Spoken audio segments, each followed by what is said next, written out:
Vamos orar, vamos falar com Deus mais uma vez.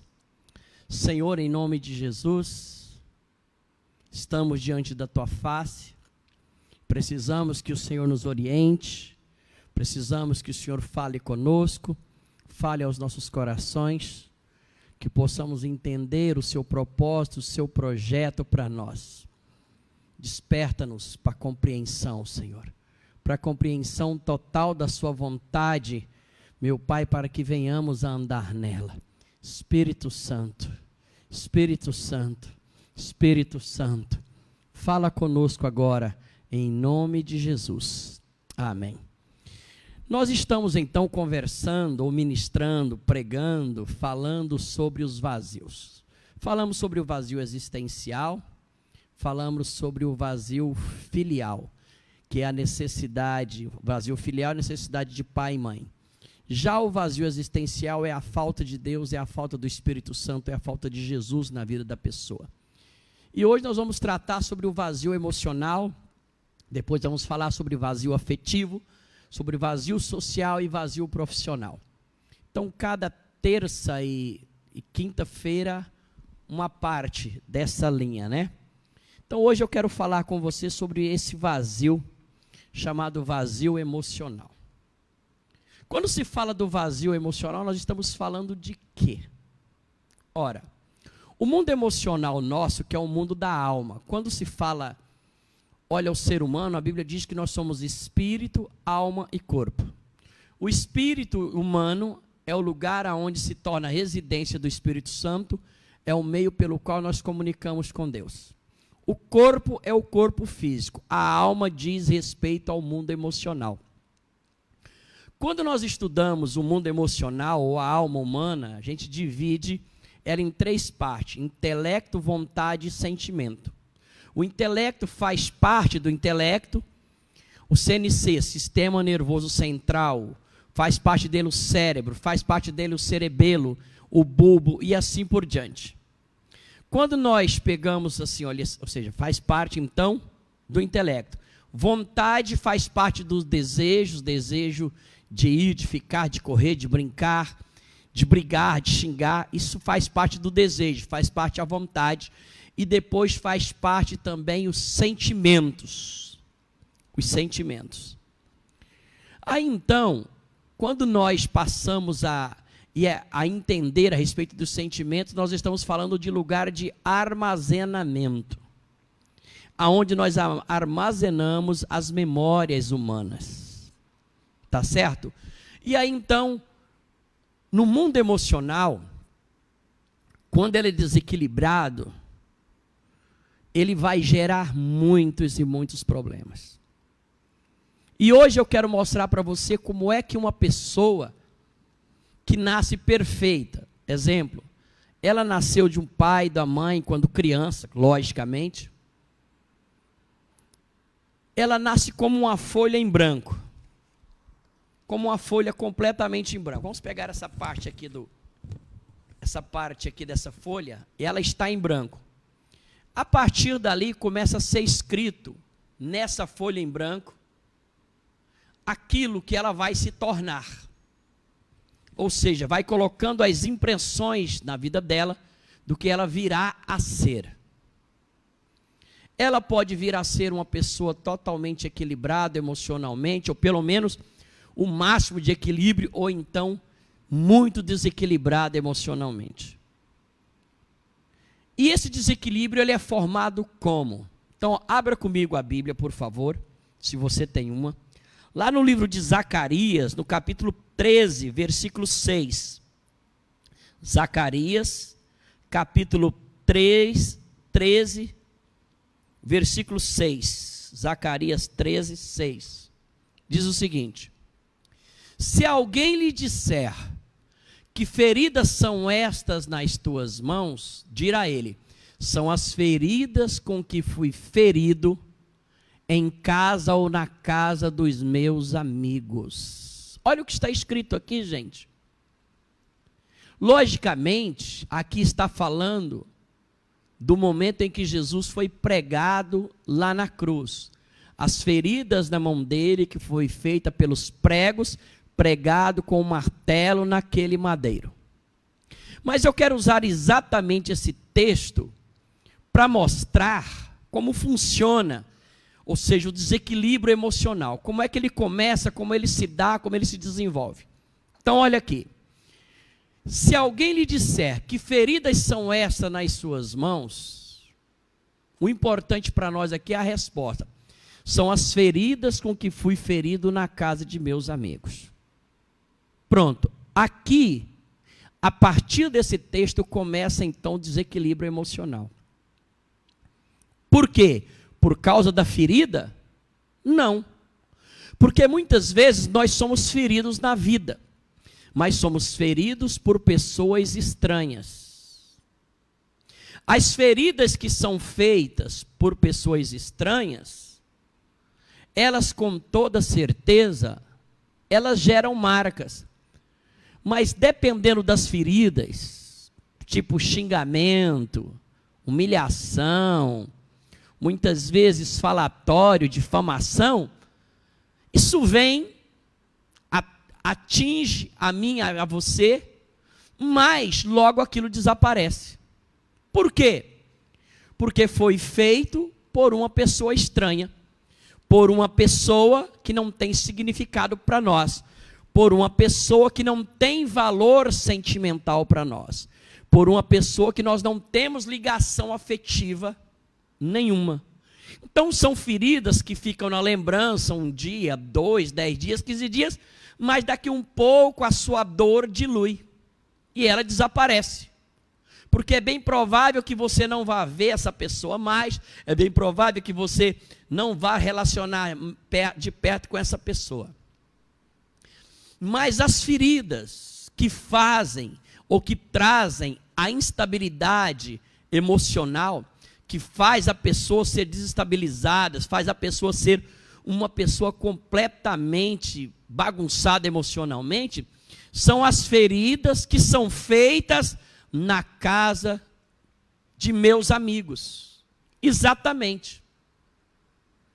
As feridas que marcam, as feridas que são gravadas dentro de nós, que permanecem dentro de nós, são as feridas que são feitas na casa de meus amigos. Quando se fala das feridas que são feitas na casa de meus amigos, fala de amigos íntimos. E os primeiros íntimos que geram feridas em nós, pai e mãe. Exatamente. São os primeiros amigos que produzem ferida no ser humano, é pai e mãe. Por que pai e mãe? Por causa de um detalhe. Eu já falei isso aqui no passado, vou voltar a dizer novamente. Quando você compra um carro zero, ele vem com um manual de instrução. Funciona da seguinte maneira. A pessoa comprou o carro zero. Então o que acontece? Imediatamente, quando está tudo arrumado, como vai pagar, se pagou à vista, a prestação não faz diferença. Terminou a negociação, foi paga a entrada, o carro é seu. Aí então o vendedor chama você e coloca do lado do motorista e ele vai para o lado do carona. E você está ali olhando para o carro zero, no volante, olhando também para o painel, e ele pede para ligar o painel, acendem várias luzinhas ali, e aí então ele tira de dentro do porta-luvas o que é o manual. E aí quando ele tira o manual, ele começa a dizer, olha, precisa trocar o óleo, ou seja, fazer a revisão com tantos quilômetros, ou então com tanto tempo, com 1 ano, 2 anos. Pronto. Aí ele de novo, ele vai e diz novamente como você deve fazer se acender uma luzinha que parece uma chama da lâmpada mágica de Aladim. É porque está baixando o óleo. Alguns carros vêm até com, ou seja, aparece no painel, faltando pressão nos pneus. Então, o manual diz que algo está errado e que quem você deve procurar para consertar. Isso é um carro zero. Quando nasce um filho, o filho não vem com manual de instrução para os pais. Os pais vão consertando os problemas dos filhos de acordo com o manual que ele aprendeu de pai e mãe. Certo? Ou seja, você lá na sua casa, criado pelo seu pai e sua mãe, a partir do seu nascimento, seus pais começaram a escrever na sua mente, no seu espírito, no seu coração, um manual de instrução. Como agir com filhos. E a grande maioria dos pais, por incrível que pareça, fizeram a criação difícil demais, ou seja, com espancamento, batia constantemente, com xingamento, com agressão verbal, com agressão física. Você é um idiota, você é um abestalhado, você é uma desgraça, você não vai dar para o que presta, você não serve para nada, você é raça ruim de sua mãe, raça ruim de seu pai, não sei por que você nasceu, você é destrambelhado. É exatamente isso que os pais fazem. Ou seja, aonde que ele aprendeu a cuidar de filhos xingando desse jeito? Com os pais dele. Então ele vem escrito um manual aqui dentro. Como ele não sabe agir certo, ele usa o manual que está aqui dentro, que ele jurou que não faria, e começa a xingar os filhos. À medida que ele começa a xingar os filhos, ele vai causando o quê? As feridas. Mas vem cá. O pai e a mãe não são os primeiros amigos dos filhos? Sim. Mas ele não deveria ter palavras boas. Você é inteligente, você é esperto, você vai conseguir, você vai ser especial demais, você vai enriquecer, você é honrado. Não deveria falar isso? Sim. Não deveria ele dizer, olha, eu amo você, seu pai te aceita do jeito que você é, sua mãe te aceita. Não seria isso correto? Ou então falando, não faça isso, não é dessa maneira, você não pode ir, porque não é bom você estar lá, ou seja, colocando, não seria assim? Seria.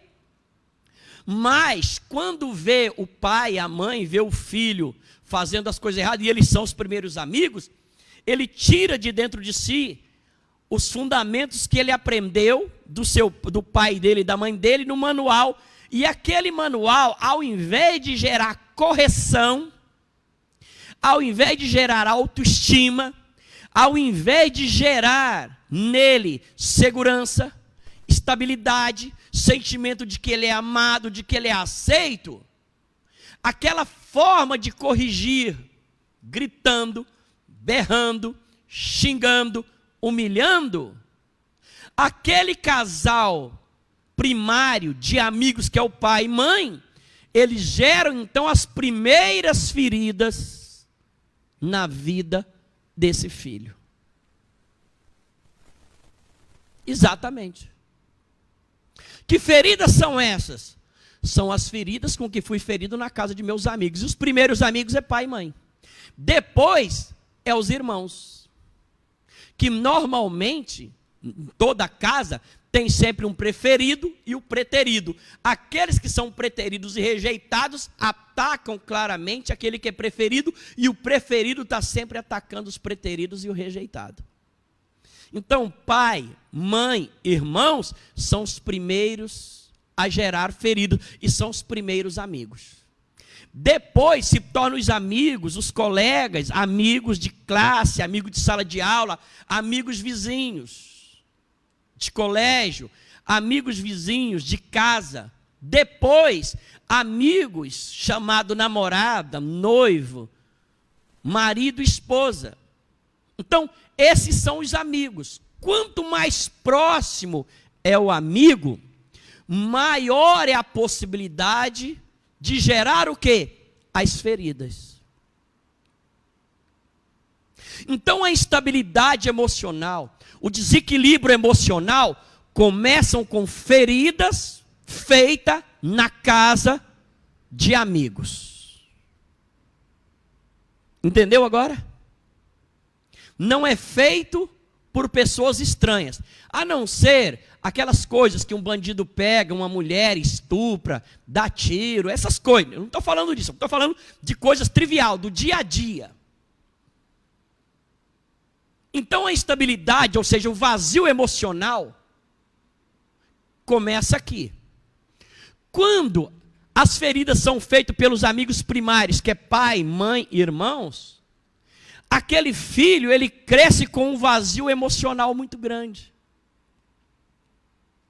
porque ele sente que não é amado, ele sente que não é aceito, sente que não é valorizado, de maneira nenhuma.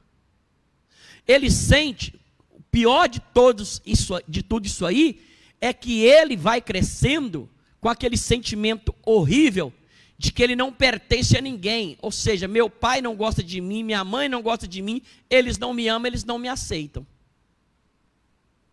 Agora, quando os amigos primários, pai, mãe, irmãos, depois tios, primos, amigos, geram as feridas, essas feridas, uma vez armazenadas, elas se tornam outros sentimentos.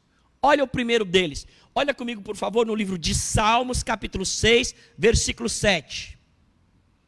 Salmos 6, 7. Olha comigo aí para você ver. Salmos 6, 7.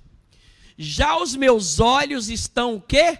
Consumidos pela mágoa, e têm se envelhecido por causa de todos os meus inimigos. Olha o que o salmista está dizendo. O primeiro texto que nós lemos diz claramente que as feridas com que fomos feridos são as feridas na casa de amigos. Uma vez que essas feridas elas estão dentro de nós, uma vez que essas feridas estão ali diariamente, aliás, antes até de colocar esse aqui, o capítulo 6, verso 7, vamos ler um outro. Olha, abre comigo no livro de Naum 3,19. Naum 3,19. Naum, capítulo 3, versículo 19. Diz o seguinte aqui, ó. Naum, N-A-U-M, Naum 3,19. Não há cura para a sua ferida, a sua chaga é dolorosa. Todos que ouvirem a tua fama baterão palmas sobre ti, porque sobre quem não passou continuamente a sua malícia. Então eu quero pegar a primeira parte do texto de Naum 3,19. Na casa dos amigos, prioritariamente pai, mãe, irmãos, parentes, a pessoa foi ferida. E aquela ferida, uma vez que ela é reiterada, uma vez que ela é solidificada, uma vez que há uma repetição de xingamento, de amaldiçoamento, de desfazer, de humilhar, de criticar, essas feridas, elas vão sedimentando, chega um determinado momento que não há cura para essa ferida e ela se torna uma chaga dolorosa. Ou seja, aquela ferida fica sedimentada, ela toma conta da alma humana, ela toma conta do interior dessa pessoa, e aquilo gera uma dor muito grande. Aí então agora entra Salmos capítulo 6, versículo 7. Salmos 6, 7 agora. Como foi ferido na casa de amigos, gerou uma ferida que não foi curada e ela é dolorosa. Aquela ferida dolorosa se transforma em mágoa. E a Bíblia diz o seguinte aqui, que os olhos desta pessoa é consumido pela mágoa que está dentro dela. A ferida dolorosa que não é curada se torna em mágoa. E é engraçado, vou ajudar você a entender isso. Uma pessoa que foi ferida na casa de seus amigos e que é uma chaga dolorosa, que não foi curado, ela se torna uma mágoa. E essa mágoa, diz a palavra, consome os olhos. Preste atenção a partir de hoje para você ver. Você vai ver mulheres e homens, não importa a cor da pele. Ela pode ser bem branca, pode ser parda, que parda é moreno, não tem para onde correr. É o nome feio para moreno é pardo. No meu caso é pardo. Mas eu sou moreno, não tem jeito. Pardo é muito feio, é muito esquisito, é muito estranho. Ô pardinho, vem cá pardinho. O pessoal chega e fala assim, e aí bispo moreninho? Aí tá tudo certo, mas bispo pardinho? Que pardo, rapaz. Isso é coisa do governo inventando moda. Ou seja, a pessoa é branca, moreno, ou então é pele negra, pronto. Mesmo sendo pele negra, ou pardo, ou moreno, como queira, ou branco, quando a mágoa toma conta da sua alma e do seu coração, essa parte dos olhos, ao redor dos olhos, fica roxo. Pode observar para você ver. Fica roxo. E essa pessoa fica com o semblante aqui, ó. A testa fica franzida. Nada faz ela sorrir. Nada faz ela se abrir. Nada faz ela se alegrar. Fica completamente roxo, parecendo que tomou um soco no olho. Esse roxo do olho, com a testa franzina, com a cara de poucos amigos,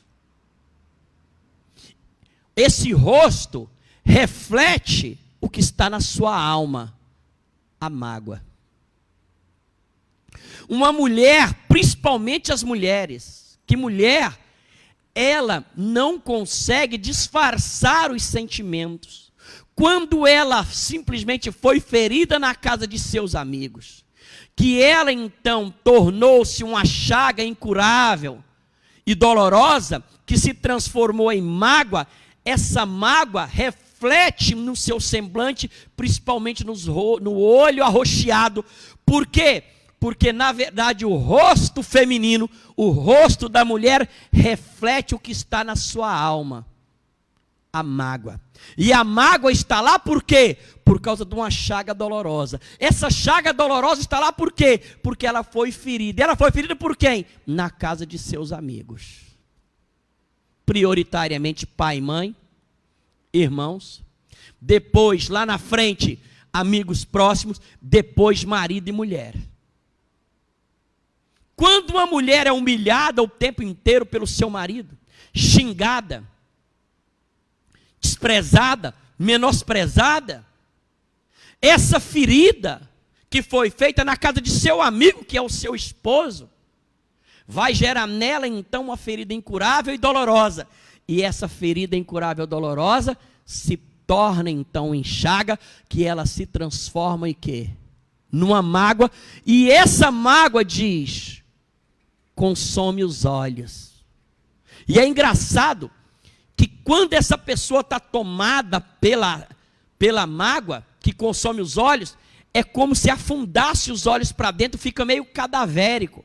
Mesmo ela sendo obesa, mesmo ela tendo peso grande, mas lá por dentro parece que afunda. Preste atenção para você ver, irmão. Olha para você ver. É porque muitas vezes a gente relaciona, mas não presta atenção no semblante das pessoas. Então, para você ver que a instabilidade emocional ela é construída a partir da ferida que são feitas na casa de amigos. Mas uma vez que foi feita essa ferida chamada mágoa, ela também pode ser descrita com outro sentimento. Abre comigo lá em Hebreus capítulo 12, capítulo 12, versículo 14 e 15. Hebreus 12, 14 e 15. É o mesmo sentimento, só que aqui dá outro nome. Segui a paz com todos e a santificação, sem a qual ninguém verá o Senhor. Agora olha o versículo aqui. Tendo cuidado de que ninguém se prive da graça de Deus e de que nenhuma raiz de amargura brotando vos perturbe e por ela muitos se contaminem. Então olha o que está escrito aqui. Uma vez que a ferida é feita na casa de amigos, ela se torna uma chaga dolorosa. Uma vez que ela está sedimentada, eu disse que ela se transforma em mágoa, mas ela também, o mesmo sentimento dado para a mágoa, chama-se amargura. Só que na verdade aqui é mais profundo, porque aquela ferida feita na casa de amigos, prioritariamente pai, mãe, irmãos, marido, esposa, parente, uma vez que a pessoa é ferida várias vezes, ela se torna o quê? Uma raiz de amargura ou a raiz da mágoa, que é a mesma coisa. Ela fica enraizada. Quando ela fica enraizada dentro do ser humano, ela começa o quê? brotar frutos, gerar frutos, criar frutos, porque ela se torna uma árvore frutífera dentro do ser humano. Exatamente. A amargura, é engraçado que ela então vai produzir 3 coisas, uma vez que ela fica enraizada. Primeiro, ela priva a pessoa da graça de Deus, ou seja, graça é favor imerecido, então ela priva a pessoa de receber os presentes de Deus. É por isso que uma pessoa, ela ora e não é atendida. Por que ela não é atendida? Porque tem uma raiz de amargura lá dentro. Essa raiz de amargura, lá dentro, uma vez sedimentada, ela impede que os favores de Deus, que a graça de Deus lhe alcança. Ou seja, as orações dessa pessoa não serão atendidas. Mas, bispo, ela não tem o direito de ficar amargurada? Olhando naturalmente, sim, mas espiritualmente não. Por quê? Essa raiz de amargura, ela veio por causa de uma chaga. Que chaga foi essa? Sedimentada. Como? Através da ferida. Ferida feita por quem? Por amigos prioritários, pai, mãe, irmãos, parentes e amigos próximos. Nasceu a raiz de amargura. Mas essa raiz de amargura, além dela privar a pessoa da graça de Deus, a Bíblia diz que ela deixa o ser humano perturbado. E eu quero falar sobre essa perturbação daqui a pouco. E muito se contamina. É engraçado que a pessoa amargurada, quando ela chega, ela contamina todo mundo. É porque, quando fala raiz de amargura, ela fala do seu amargo de alma. Já viu aquela pessoa que é negativa? Aquela pessoa que fala, quando fala, você sente a amargura saindo, você sente a coisa negativa, você sente coisa ruim saindo de dentro dela. Quando está perto, a gente fala, nossa, como a palavra dessa pessoa é pesada. Como a energia que ela sai dela é negativa.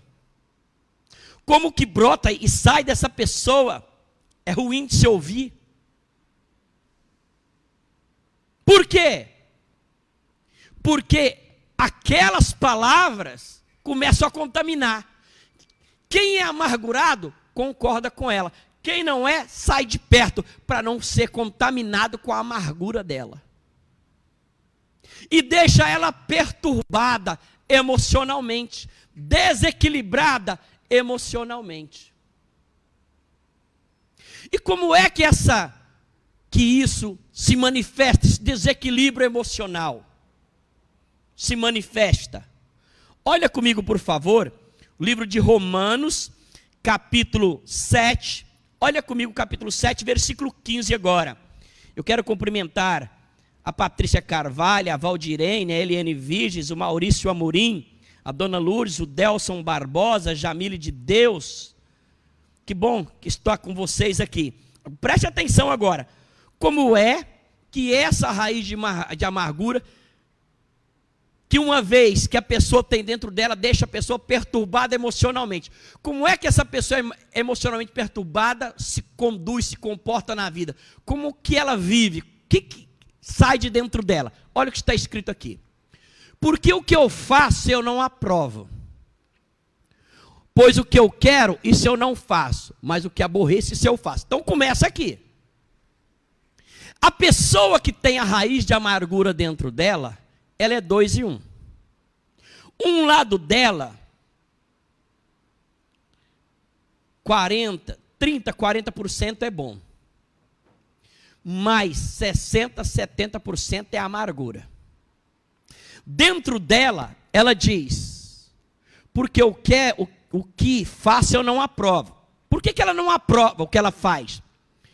Porque o que ela quer, ou seja, o que eu não quero, eu faço, mas o que aborreço, isso eu faço. Ou seja, ela quer fazer o bem, quer agir correto, quer responder corretamente, quer ter palavras boas, ações boas. E ela jura que vai fazer certo. Mas como a raiz de amargura está dentro dela, essa raiz dita as regras.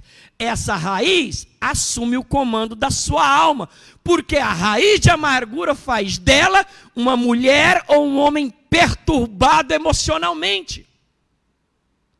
Faz dessa pessoa ela desequilibrada. Então ela tem 30% a 40%.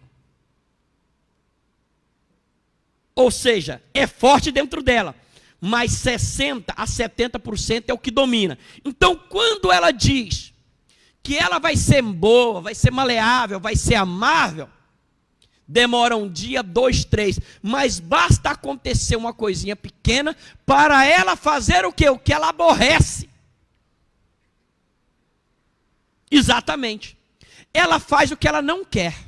Ela diz o que ela não quer. Ela reage como não quer, se comporta como não quer. Tanto que depois que ela explode, que ela fala, que ela age, ela se comporta, ela fala: eu não queria fazer isso, eu não queria falar isso, eu não queria ser assim. Sim, eu não queria ser assim, eu não queria fazer assim, eu não queria falar assim. Mas por que falou? Sabe por quê? Porque a raiz de amargura faz dela uma mulher ou um homem perturbado emocionalmente.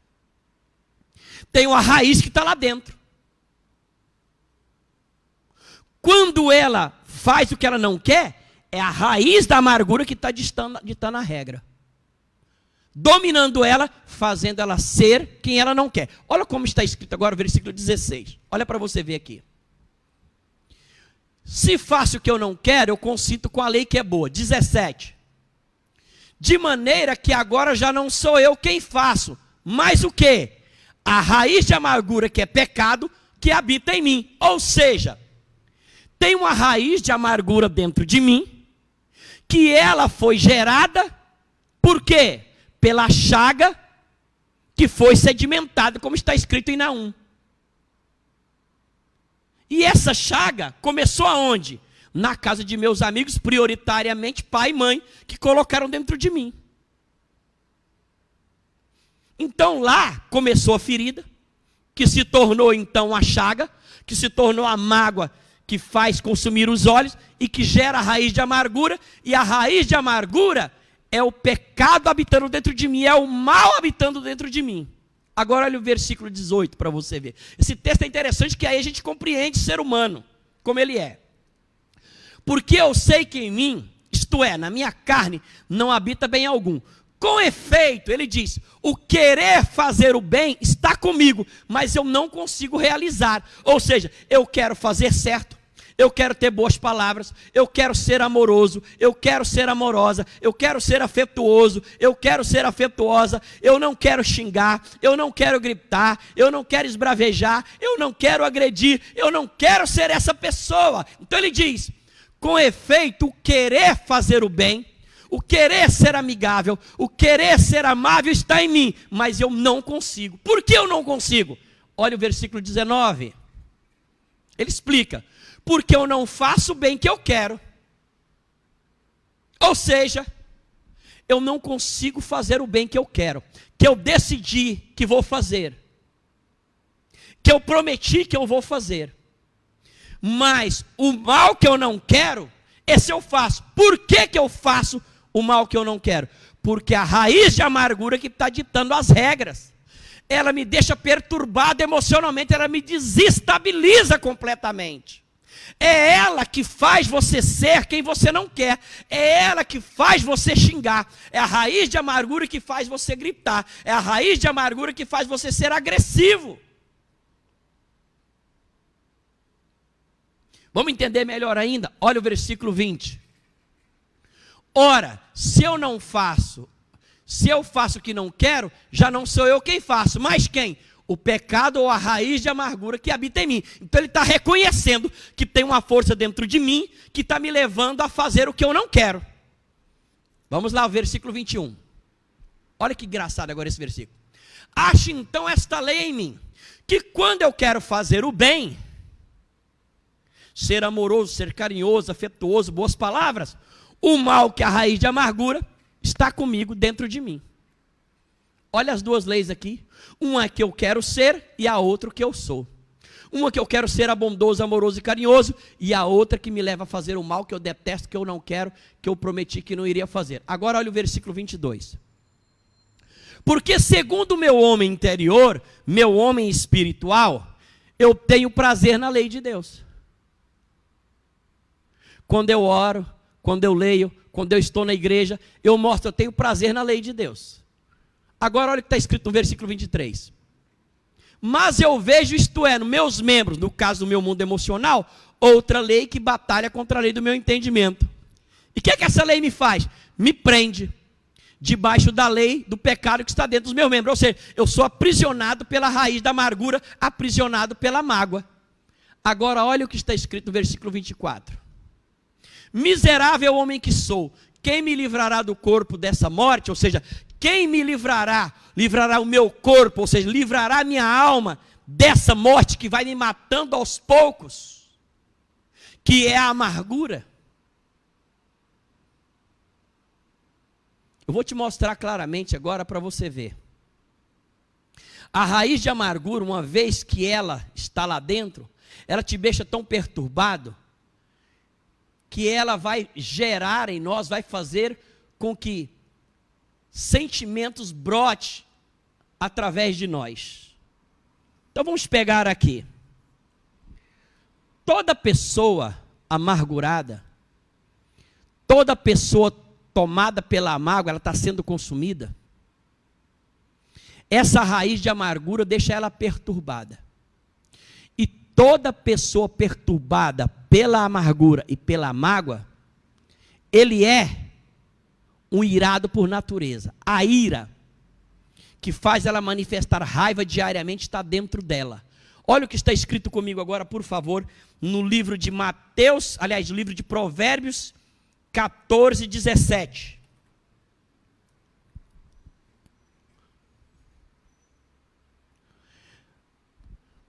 Não é essa palavra, indigna, é ira. Pega outra tradução. Aqui. Quem é irritadiço faz tolices. O homem cheio de astúcia é odiado. Na minha Bíblia diz o seguinte: aquele que é tomado pela ira faz loucura, faz doidices. Aqui é irritado, irado. Quem se ira com facilidade faz coisas tolas, exatamente. Agora olha para você ver. Olha como é que é o desequilíbrio emocional.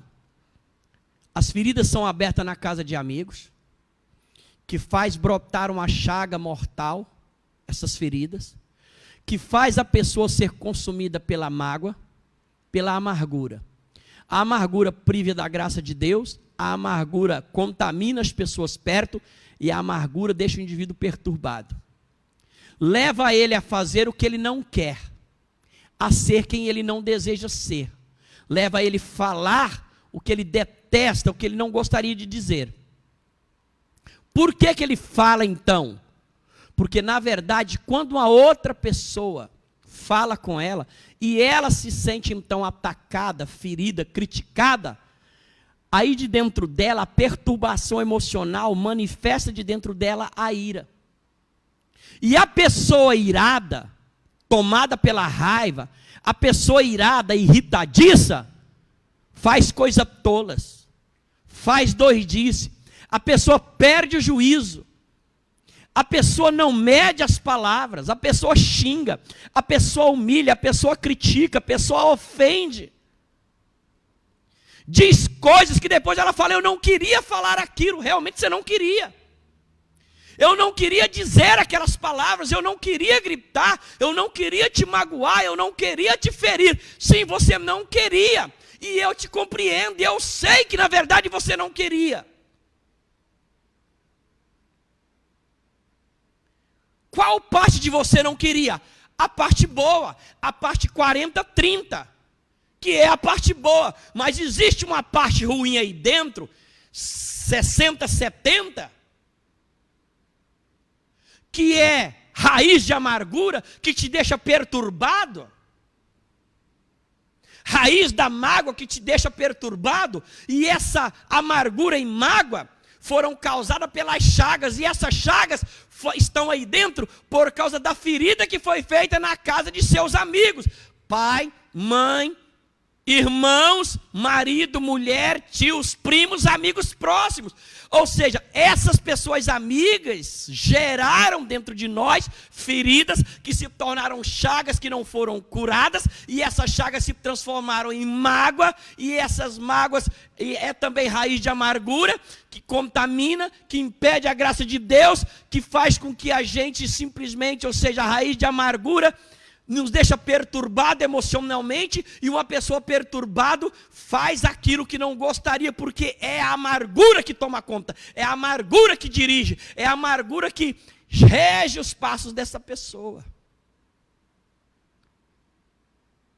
E todo amargurado é irado, todo amargurado é irritadiço, todo amargurado é raivoso. E uma pessoa tomada pela raiva, tomada pela ira, irritadiça o tempo inteiro, faz loucuras, faz coisas que você fala, meu Deus do céu. Só que depois que explodiu, quando abaixa a poeira, que o sangue esfria, que ela vai ver, meu Deus, que maluco, que coisa louca que eu fiz.